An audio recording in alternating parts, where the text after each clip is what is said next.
Hey, so if you're having email delivery issues in Mailchimp, yeah, like your emails are sent but not delivered, or they're delayed or missing entirely, that can be really frustrating.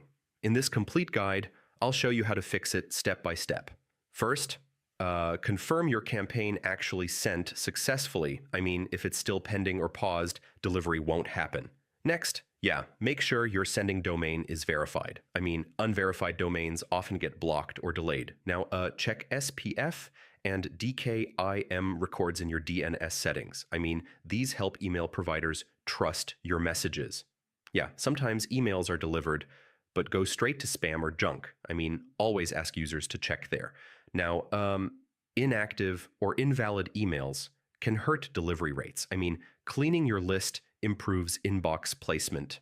Yeah, too many links, spammy words, or all caps can reduce deliverability. Keep your email natural. Now, if you've exceeded Mailchimp limits, emails may be delayed or blocked. I mean, plan restrictions matter. Yeah, send a test campaign to a small group first. I mean, this helps identify delivery issues early. If nothing works, check if Mailchimp is experiencing downtime. I mean, server issues can affect delivery globally. So yeah, that's how you fix Mailchimp email delivery issues. Most of the time, it's authentication, content, or list quality. Try these steps and your emails should start reaching inboxes properly. Thanks for watching.